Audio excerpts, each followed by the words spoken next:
thank you for inviting me to share my thoughts on the relationship between Goethe and music.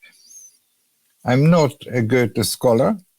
I shall talk to you as a musician, a writer, and a lover of literature.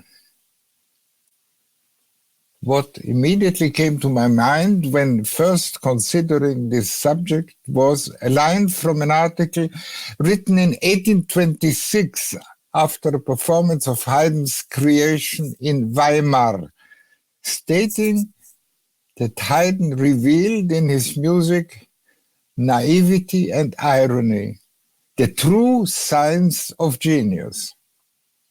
The piece seems to have been written by Goethe's friend Karl Friedrich Zelter, with Goethe looking over his shoulder, for publication in Goethe's magazine Kunst und Altertum. Later in this lecture, I shall return to this statement. Let me first give you two quotations from the German Goethe literature. Here's the first. This greatest among the greats entertained only highly Platonic relations to music. Where he connected to it, he did so in the wrong place. At the same time, one couldn't say that his life was thoroughly devoid of music. It is just that such relations were caused by the pressures of social convention, rather than by an inner urge. And here's the second. Music was rather removed from his senses. He enjoyed in it the pleasant noise that entertained him when he could experience it firsthand, as during the visits of young Mendelssohn. But he did not savor it as an essence of life. To him, the music of his own poetry sufficed, and rightly so. With acoustical experiments, he didn't waste any time at all. These two statements from the early 20th century are wrong on almost all counts. Let us first investigate what Goethe said himself. Here are some of his views on music. Whoever doesn't love music does not deserve to be called a human being. Loving music makes you half human, while pursuing music as a profession produces the human being complete. The dignity of art may manifest itself most eminently in music, because there is no extraneous matter. Music is form and content entirely, and ennobles all it expresses. Were language not to be the undoubted pinnacle, I should place music even higher, and as the absolute summit. To Zelter he wrote, "When listening to Bach, it seems to me as if the eternal harmony is conducting a conversation with itself. I felt that I neither possessed nor needed ears, let alone eyes, nor any other senses." In Maxims and Reflections, we read, "Music is holy and profane. The holy is in proportion with its dignity, and it is here that music has the strongest effect on life, remaining unchanged throughout all times and epochs. The profane, on the other hand, should keep itself thoroughly cheerful." Goethe thought that there should be either devotion or dance. A mixture is bewildering. His advice was do not read, always sing. This is a line from one of his poems. According to Goethe, music is the place from where all true poems originate and whence they return. In his novel, The Sorrows of Young Werther, we read, "How simple singing affects me. No word about the ancient magical force of music seems to me misplaced."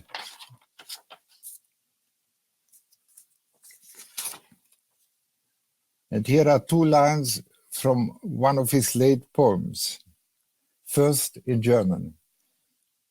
Das Auge netzt sich, fühlt im höheren Sehnen den Götterwert der Töne und der Tränen. The eye moistens and feels in higher longing the divine value of sounds and tears. This is from one of Goethe's last and greatest poems, dedicated to the pianist Maria Szymanowska. In talking about the demonic, Goethe pronounced, according to Eckermann, music ranks so high that no intellect can approach it, and it radiates an effect that holds sway over everything, an effect no one is able to give an account of. The demonic does not lend itself to be solved by intellect or reason. It is not part of my nature, Goethe says, but I am subjected to it.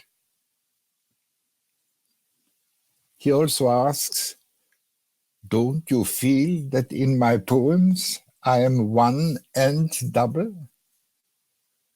And concludes, drum danket alle Gott, ihr Söhne der Zeit, dass die Pole für ewig entzweit. Therefore, let us all be grateful to God for separating the poles forever. In connection with Goethe's irony, I shall examine his contradictions later.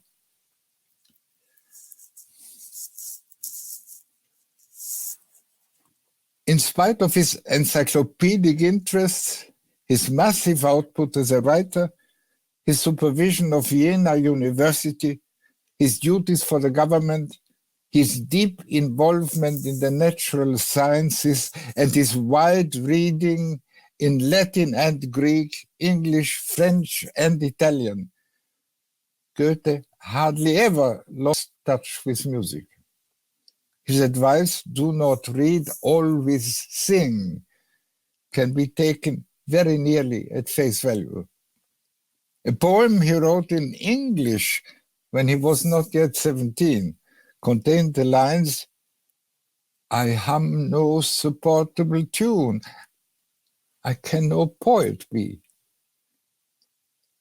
Much of Goethe's poetry was written with the idea of music in the back of his mind. Poems had to be set to music as promptly as possible or were invented to fit melodies that already existed. Several of Goethe's or Schiller's poems were published for the first time with the music already attached to them. In the first edition of Goethe's Wilhelm Meister's Lehrjahre, the wonderful poems that mysteriously appear in this novel were all furnished with musical settings by Johann Friedrich Reichard. Goethe subsumed many of his poems under the title Lieder, had always started the editions of his collected works with them. To please Goethe, the settings had to be musically simple and remain subservient to the text, while strophic poems had, as in folk songs, to persist doggedly with the initial tune, no matter whether there were 3 strophes or 10. Today, this makes for tedious listening. and even in Goethe's time would have had the sole advantage of committing the tune to memory. Variety of the delivery had to be supplied by the performer. Not the composer had to characterize, but the singer. The first as well as the second Berliner Liederschule established the norm, and Goethe's most prolific composer friends, Reichard and Zelter, were its outstanding exponents. The essential simplicity of the settings was a reaction both to the complexity of the Baroque and to the virtuoso coloratura of Italian arias. The aim was to concentrate on an art that, with the help of only a few notes, would unpretentiously touch the heart. Goethe loved to tell his composer friends what to do and what to avoid when they set his poems, but also when they tried to provide music for his light opera libretti. The pursuit of opera comique, opera buffa, and Singspiel was to exercise Goethe for most of his life. In fact, Goethe loathed opera seria and vastly preferred music such as Cimarosa's, that is light and cheerful. According to the singer Eduard Genast, Goethe had no equal when it came to declaiming comic texts in his bass voice, whereas in tragedy, false pathos occasionally crept in. His friend Philipp Christoph Kaiser noted, in Goethe's libretti, the opera was quasi pre-composed. The instructions were so detailed that the composer was left with very little leeway. Goethe's and Kaiser's aim had been to confine themselves to the simple and the restricted. Several of Goethe's buffa or Singspiel libretti were duly composed and staged, and he even included some of them in his collected works. Among his composers were Johann André, Karl Sigmund von Seckendorf, the singer and actress Corona Schröter, the Duchess Anna Amalia, as well as Kaiser and Reichard. 13 different musical settings of Claudine von Villabella and 16 of Jeri und Beteli are extant. As recently as the 20th century, Ottmar Schöck composed Erwin und Elmire, and Egon Welles, one of Schönberg's pupils, Scherz, List und Rache. Hugo von Hofmannsthal studied Goethe's libretti and wrote a preface to a published collection of them. None of this music, however, has made a lasting impact, and the triumph of Mozart's Seraglio dwarfed all other attempts to create a German Singspiel.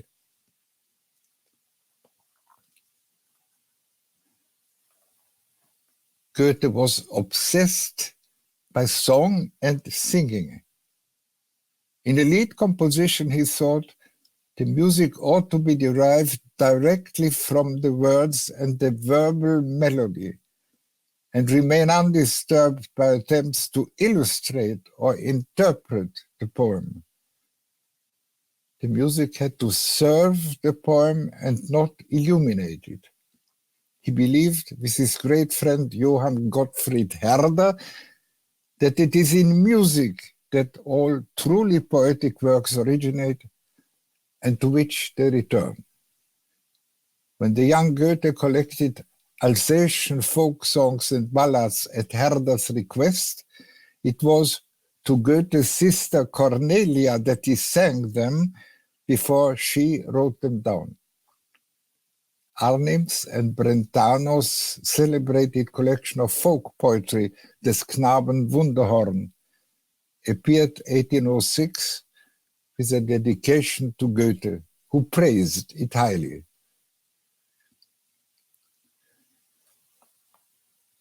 Music is central to Goethe's final novel, Wilhelm Meister's Wanderjahre. For the inhabitants of the pedagogical province, singing is the first step in education. Everything else follows from it and is made accessible by it. Whenever in Wanderjahre people meet, there is communal singing. Goethe himself seems to have always needed someone to sing to him.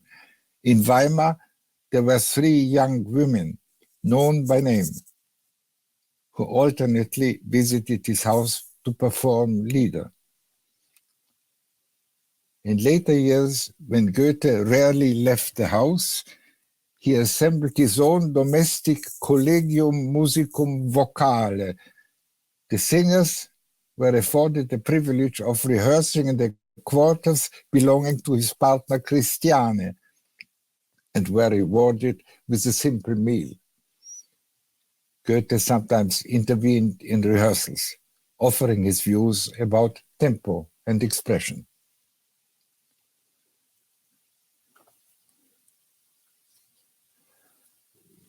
Goethe's musical needs seem to have been constant, but they were limited.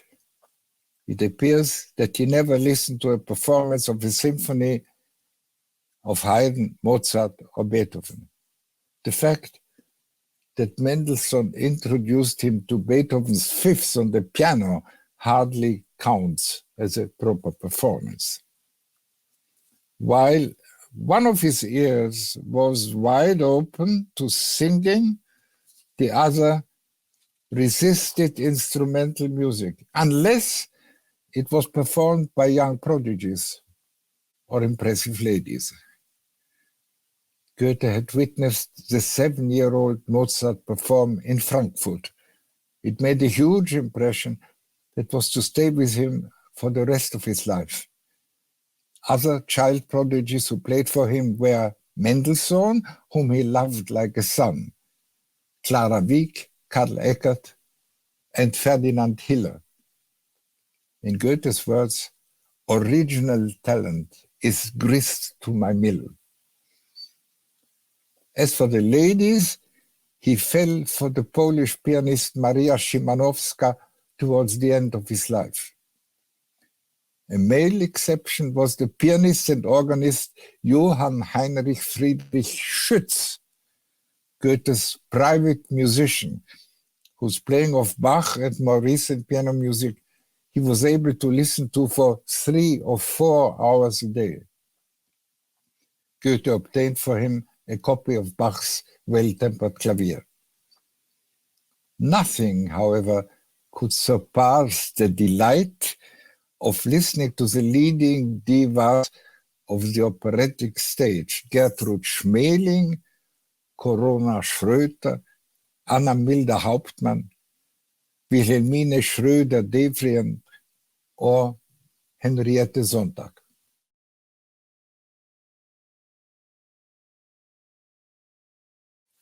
When Goethe settled in Weimar, the city was a musical backwater. Johann Sebastian Bach had admittedly spent some years there as a violinist in the Duke's household in 1703, and then from 1708 as his organist and musical supervisor. About 50 years later, around 1757, Weimar's court music consisted of a music director, a court organist, 10 court oboists, 1 court pandura player, 8 musical trumpeters, and 2 timpanists. In 1775, the 18-year-old Karl August took over the government. According to Christoph Martin Wieland, Goethe enjoyed the unconditional trust and particular affection of the Duke. In 1791, Goethe was appointed to be in charge of Weimar's theater, a position from which he resigned 26 years later. During this period, The theater mounted more than 1,800 events, including 600 stage works, among which there were 104 operas and 31 Singspiele. Remarkably, all of Mozart's later operas were presented, most frequently The Magic Flute and Don Giovanni. When Goethe himself staged The Magic Flute, he is said to have rearranged the sequence of some of the scenes. So taken was Goethe with this opera that he penned the libretto for a sequel which was widely not composed by anybody. Schiller pointed out to him in a letter that no text would be able to save an opera if the music was not convincing.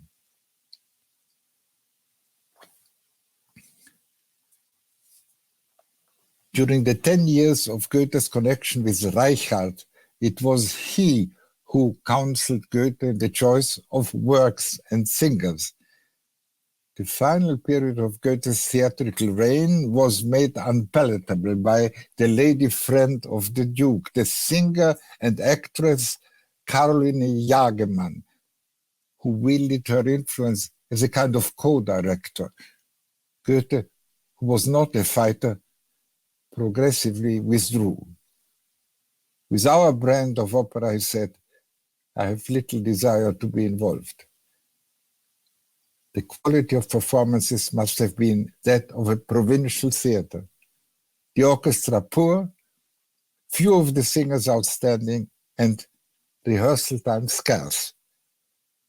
There was no permanent choir, and the students of the school had to be borrowed for performances, to the displeasure of their teachers. In drama, the situation was somewhat different. Both its repertoire and the quality of acting were elevated by Goethe, who turned Weimar into one of the liveliest stages in Germany. The operatic repertoire of the time featured composers who have since vanished: Méhul, Aubert, Boieldieu, Paer, Marschner, Spontini. Only from 1791 did Weimar entertain a permanent court theater. Before that, apart from visiting companies, Weimar's musical and theatrical life relied mainly on amateurs, including several members of the aristocracy, who acted, sang, composed, and wrote for it. Goethe himself masterminded everything and played some of the leading roles as long as they did not require singing. He particularly enjoyed facing the beautiful Corona Schröter on stage. She was the only professional singer, and she also composed and painted. Goethe, who was a skilled draftsman, sometimes accompanied her on her drawing expeditions. One of Goethe's finest drawings shows Corona asleep.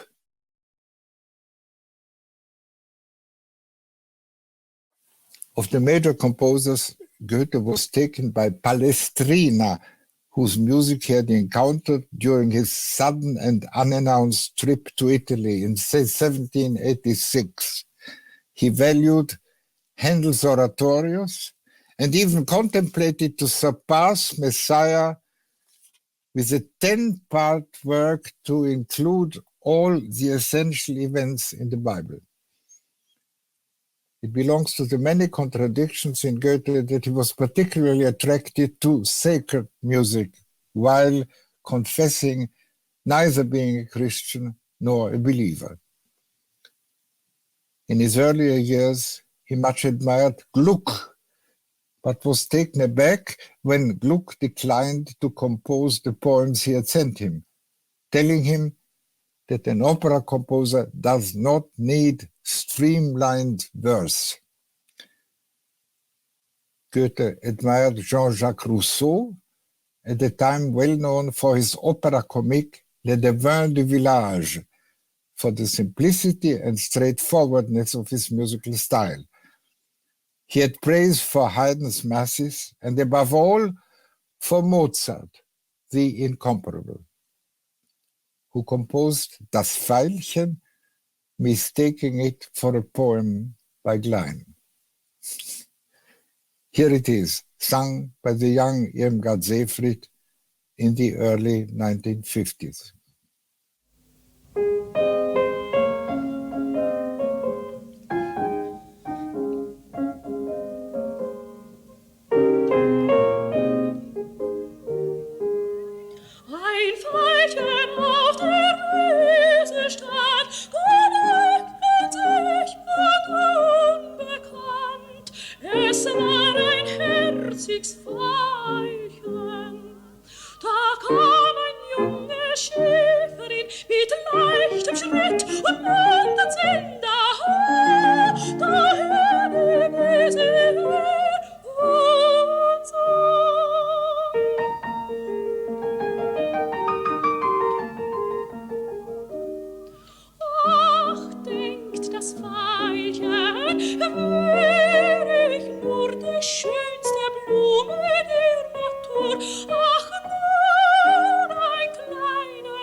Mozart's setting, by the way, is less a song than a little dramatic scene.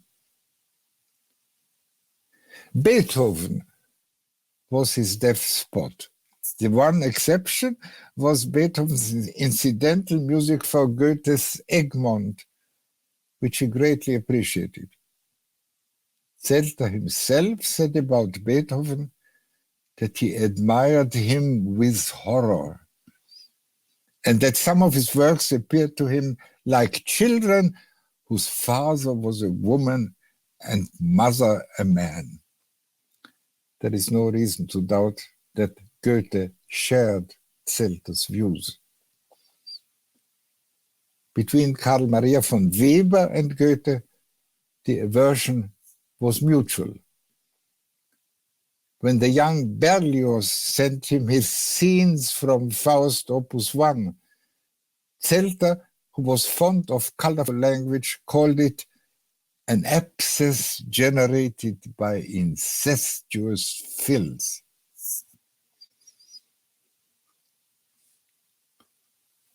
Schubert and Karl Löwe, the great innovative masters of Lied and Ballad, Goethe did not acknowledge.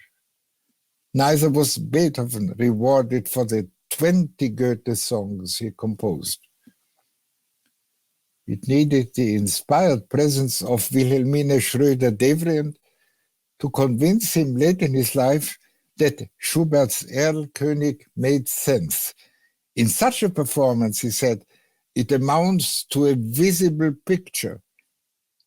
Goethe was a strongly visual person. Beethoven and Schubert, on the other hand, revered Goethe's writings.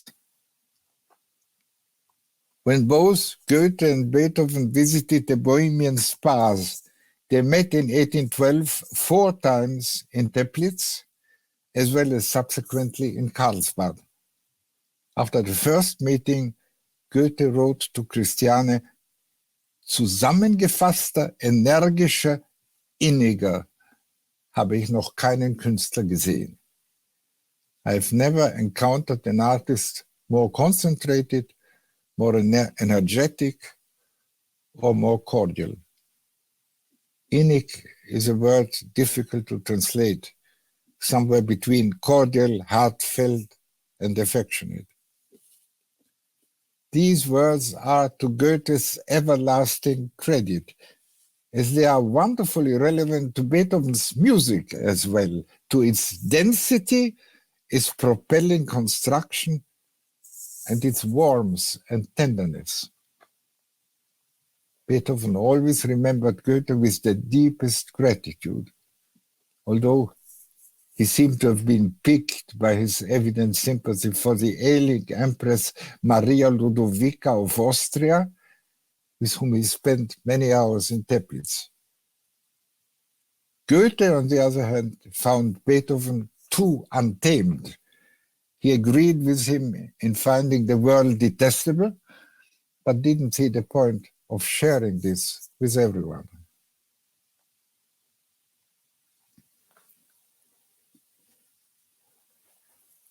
In Weimar, there had been no elevated concert life until Johann Nepomuk Hummel took on responsibility for the music.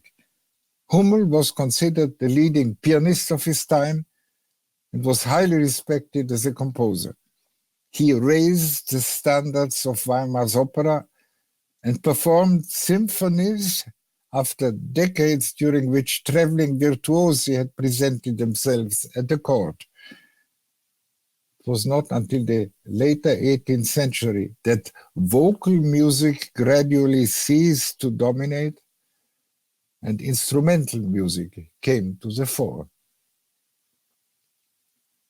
Neither of the musicians with whom Goethe had the closest contact was a symphonist or a touring virtuoso. Both Kaiser and Reichhardt were capable pianists and singers. Kaiser, whom Goethe had known since his time as a law student, was considered a genius by his friends, and Goethe tried to help him, not least financially. Goethe's Swiss friend Johann Caspar Lavater reproduced Kaiser's face 3 times in his physiognomical fragments as the paragon of musicians, while Goethe was the book's central star. But Kaiser preferred to lead a modest life in Zurich and disappointed Goethe's expectations. Reichhardt, on the other hand, was hyperactive as a composer, gifted writer, and personal presence. In Berlin's musical life, he had occupied a central position since his 23rd year. He is thought to have composed more than 1,000 songs, among them all Goethe's poems that he could lay his hands on, and also larger works. He sometimes almost crushed Goethe with his activity. While Goethe had thrust his libretti on Kaiser, Reichhardt forced his music on Goethe without waiting for his instructions. His musical version of Järi und Beteli continued to be successful for years. When Reichhardt declared his support for the French Revolution, however, he lost Goethe's sympathy. Schiller loathed him anyway. Carl Friedrich Zelter then became not only Goethe's favorite composer, but turned into one of his closest friends over a period of more than 30 years. Zelter, too, in his own way, was a highly gifted communicator. And the exchange of 871 letters of unruffled liveliness and sympathy was to become a fine conclusion to Goethe's own autobiographical writings. Zelter was a bricklayer by profession. He had taken over his father's flourishing building firm in Berlin. Gradually, he freed himself from this obligation and became a full-time musician. During Napoleon's reign in Berlin, there were, as he explained, no bricks to lay, which enabled him to take over the Sing Academy in 1800 and turn it into one of the leading choirs of the time. His young pupil Mendelssohn used it for his much admired revival of Bach's St. Matthew Passion. Zelter also established the first Liedertafel, a confraternity of friends who sang but also wrote poetry as well as composing it. For more than a century, Liedertafeln, male voice choirs, were to be a mainstay of musical life.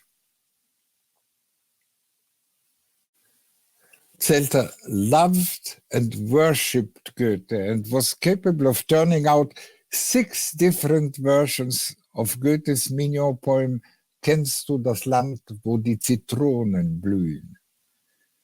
More than 70 lieder were produced in close collaboration.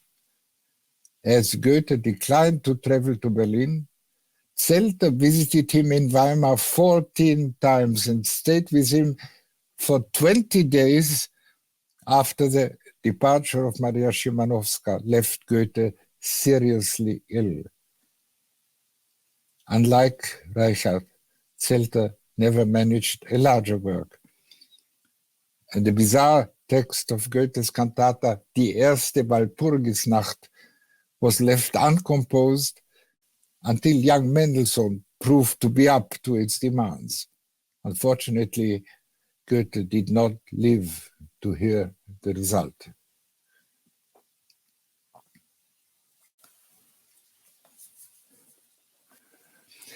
About the poet Goethe, Jeremy Adler wrote, "The wish as an author to dominate the musical form limits the composer to a subservient position.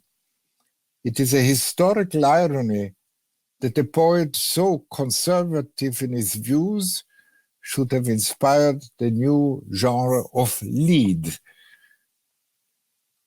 The impact that Goethe's writings had on music left the limited compass of his musical aesthetics far behind, and it contradicted his own notions of what music should be like and where music should go.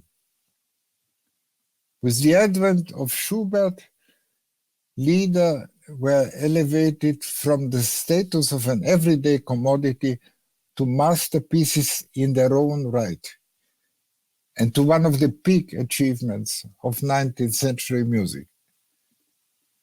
It was Goethe's limitation that he could not imagine the musical potential slumbering in his own poems, because he was too absorbed by the form and music of his own words. The greatest poet of the German language produced poetry, the sound and rhythm of which remained to him dominant and nearly self-sufficient. The small liberties and variants in some of Reichardt's or Zelter's compositions are on a very different scale from the new musical grasp that the 17-year-old Schubert revealed. Immediately, with Gretchen am Spinnrade, the first example of a new style emerged, perfectly formed.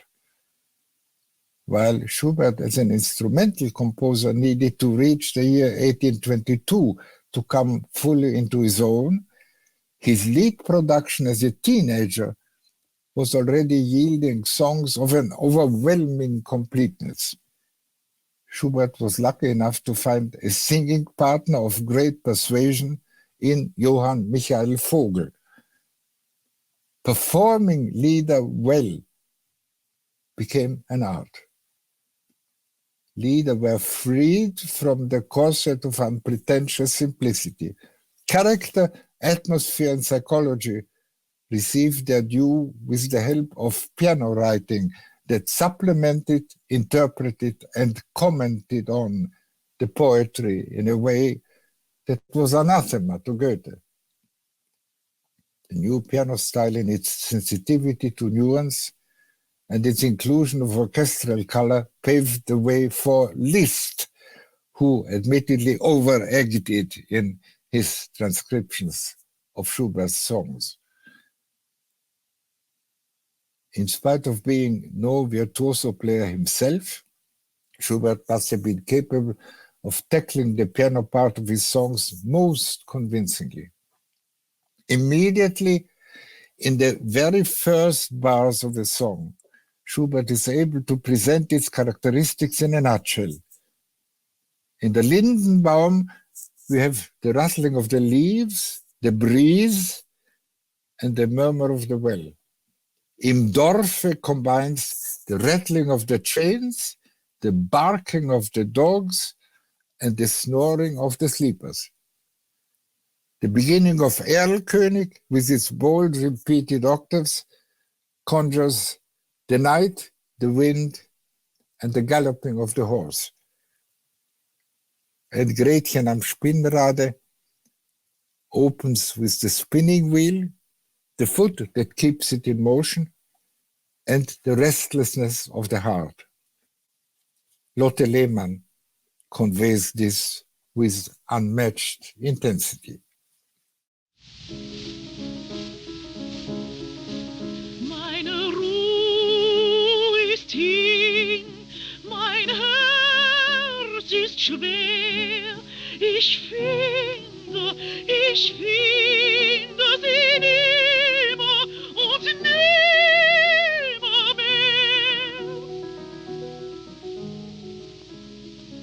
Wo ich ihn nicht hab, ist mir das Grab.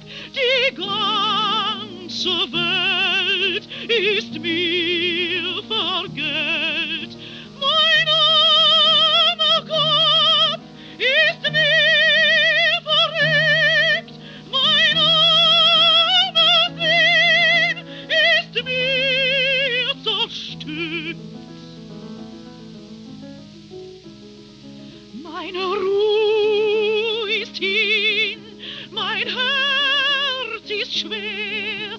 Ich finde sie nimmer und nimmermehr.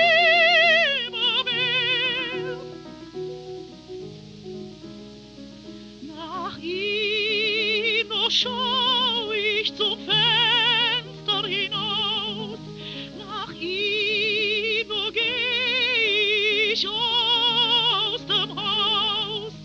Sein Organ, seine edle Gestalt, seines Mundes Lächeln, seiner Augen Gewalt und seine Rede Zauberfluss, sein Händedruck und sein Kuss.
sie ist schwer.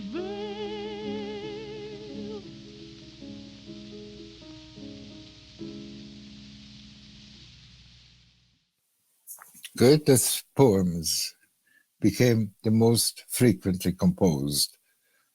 Not only did the German romantics up to Hugo Wolf and Richard Strauss set them to music, but also composers in a variety of countries and cultures, including the American Charles Ives. The one place I failed to find any Goethe lieder besides Benjamin Britten's remarkable Mitternacht was Britain. The English language didn't have the good fortune of providing translators of the caliber of Schlegel and Tieck, thanks to whom Shakespeare became part of German literary culture during the 19th century. Probably few people would care about Goethe's poetry on these shores if it wasn't for Schubert's songs. Luckily, there is a recent admirable translation of selected Goethe poems and his divan by John Whaley. It was not only Goethe's poetry that inspired composers of various nationalities. The hugely successful early novel The Sorrows of Young Werther generated an opera by Rodolphe Kreutzer as early as 1792, followed by Gilles Massenet's Werther 100 years later. Among the countless renderings of Faust, there were the remarkable works by Berlioz and Schumann, and of course, Gounod's international hit. There was Ferruccio Busoni's fascinating Dr. Faust, unfinished, but completed by Philipp Jarnach as well as Anthony Beaumont, and based on the puppet play of Dr. Faust that predated Goethe's own versions. Here is Busoni's Hexenlied, sung by Dietrich Fischer-Dieskau with the pianist Karl Engel. Im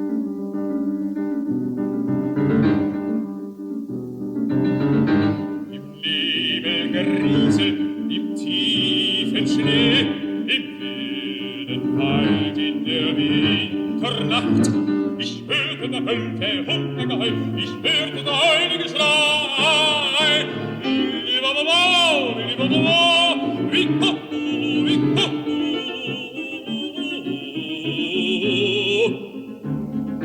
Ich schoss einmal eine Katz am Zaun, der Handen der Hex, ihre liebe schwarze Katz, da kam mir das nach, 7 Werfer zu mir, waren 7 Weiber vom Dorf.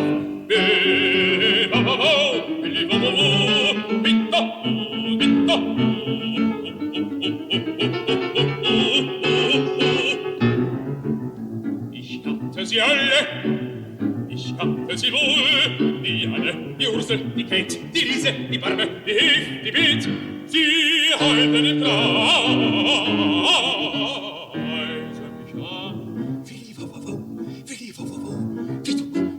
mich an. Da nannt ich sie alle bei Namen laut. Was willst du, Anne, was willst du, Bitt? Ursel, Anne, Lise.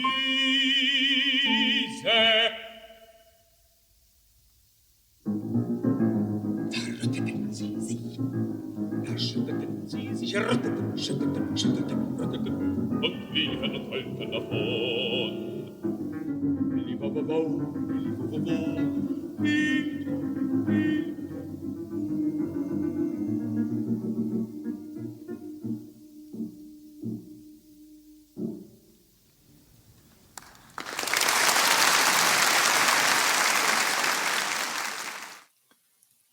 There were also Richard Wagner's early Gesänge zu Faust and his later Faust Ouverture.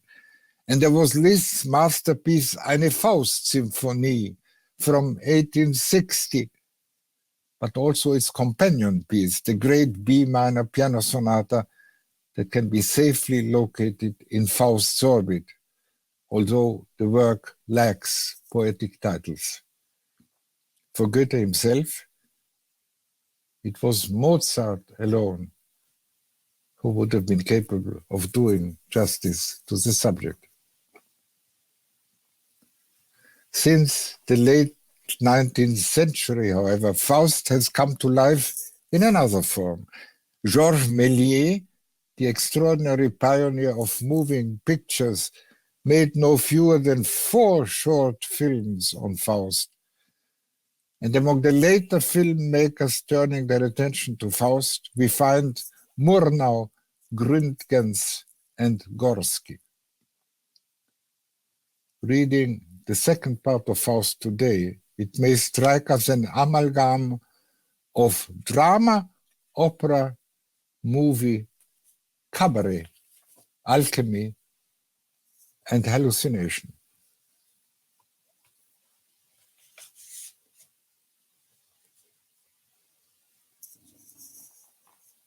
It would have been very odd indeed if Goethe, who searched for the Urpflanze, the primeval plant, as well as for the origin of the colors, had not attempted to deal with the origin of music.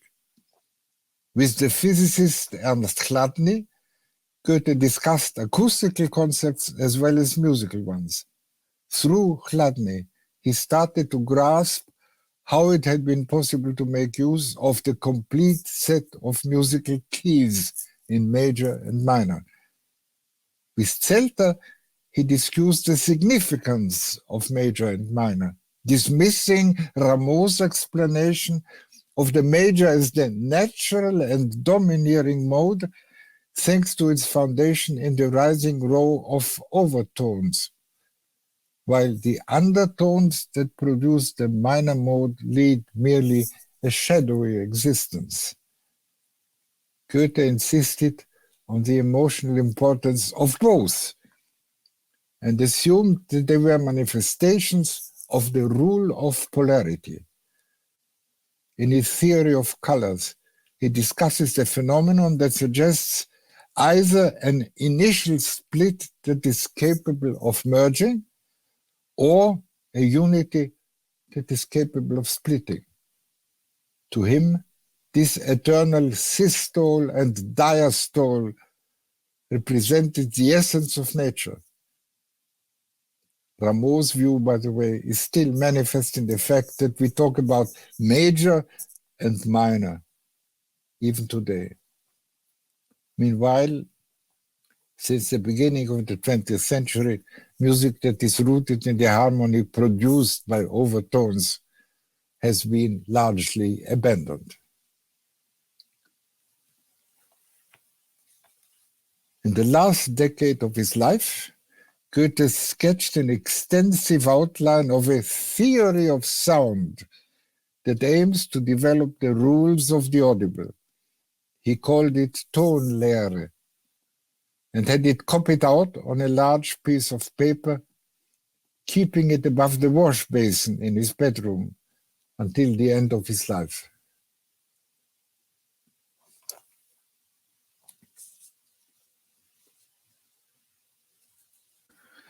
I would now like to return to my initial quote about Haydn, written by Goethe and Zelter.